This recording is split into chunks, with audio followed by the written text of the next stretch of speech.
Hi, Matthew Holmes here from Clear Health Media. In this short video, what I'm going to do is I'm going to run through the concept of a sales funnel and how it relates not just to your front-end sales campaigns that you might be running like Google ads or Facebook ads and so on, but how it relates to the integrity of your practice and how these different systems sort of tie together and so on. So stick around, we're going to go through that now.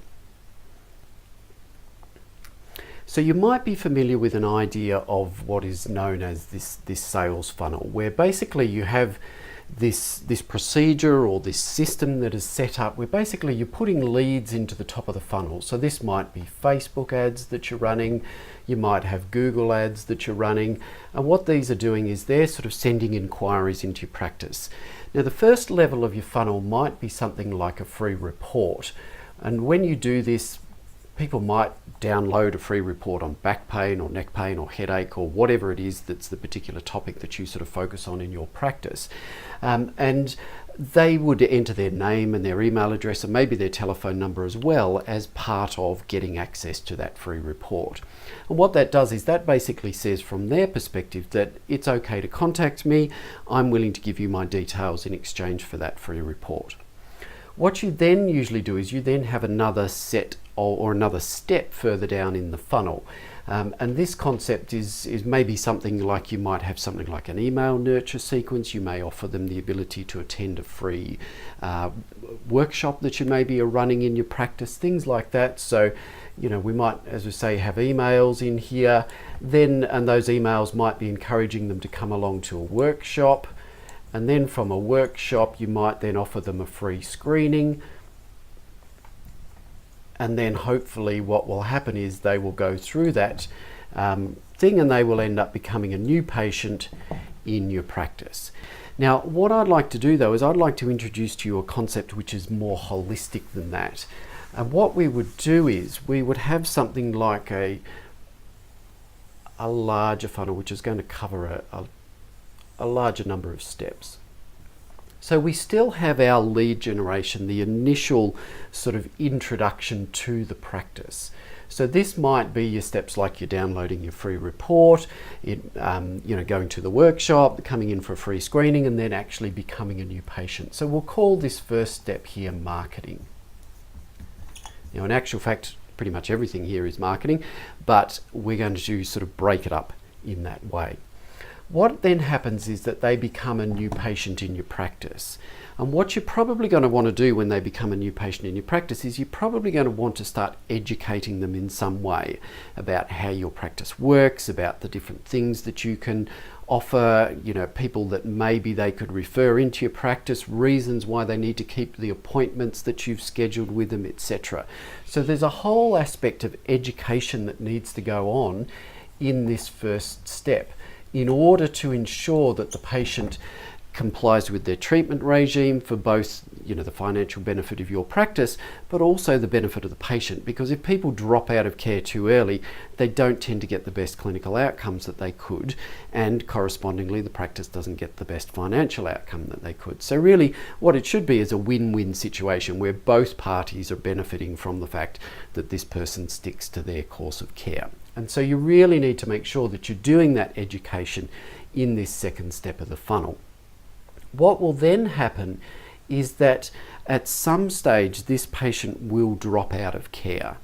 Okay, now, you may be able to keep, I've heard stats around sort of 20% is sort of, quite a good number if you're able to convert people into some sort of regular sort of preventative care and so on. So the majority of your patients are going to drop out of care at some stage. And even those patients that do end up sort of coming in as regular patients, from time to time they may end up having situations where, their dog gets sick and they can't afford to come in or whatever.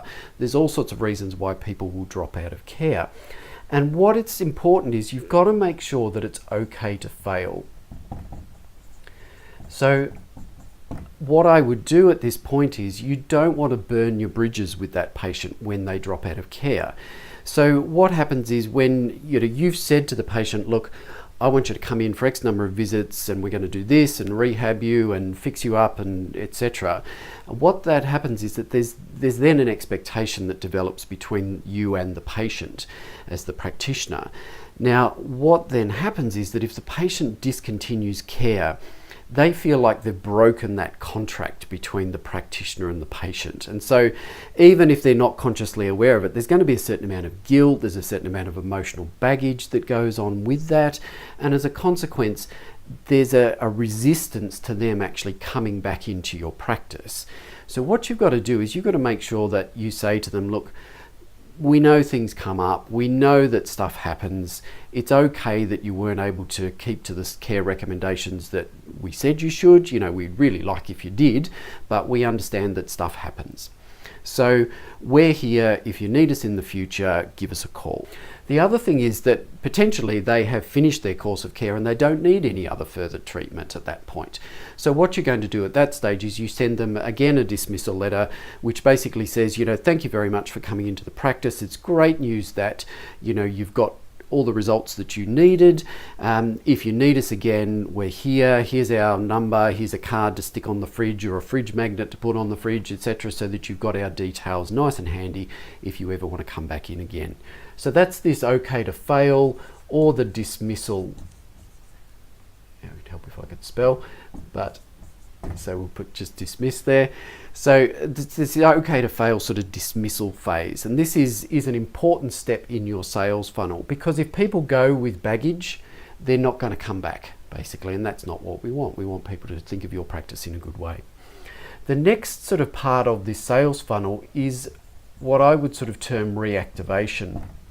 And reactivation is where you are keeping in contact with people on a regular basis so that they don't forget you.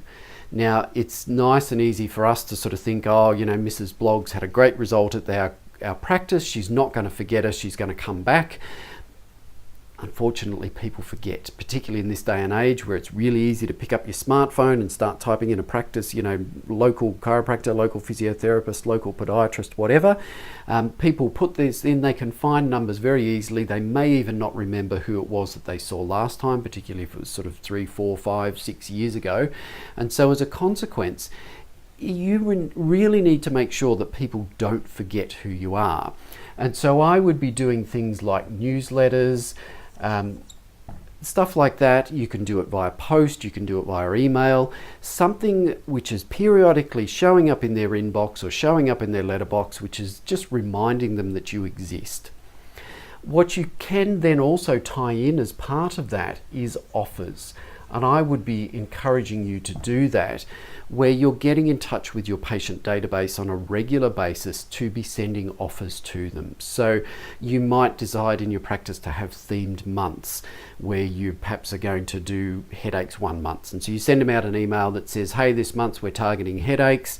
If you're getting headaches again, or you're getting headaches, give us a call. Or if you know somebody who is getting headaches, please forward this message on to them and we can help them out, etc. That might be an example of some sort of offer that you might do. And so what we can see here is that there is multiple levels through this sales funnel, and you can potentially break these down even more. And what I'm going to do is we're going to have a series of videos which is actually going to dive into these different steps in the sales funnel into more detail than what I've done here. So what I'd encourage you to do is put your email address into the form below. You probably have to click a button below and a form will pop up, and basically you just put your name and email address in there. And what will happen is, as these videos are released, I'll be drip feeding this content to you so that you can consume it and look at implementing some of these systems in your practice. Basically, we're not going to hold anything back. We're going to tell you exactly what you can do with this whole process. So pop your details below, make sure you get the next video in the sequence, and I look forward to speaking to you then.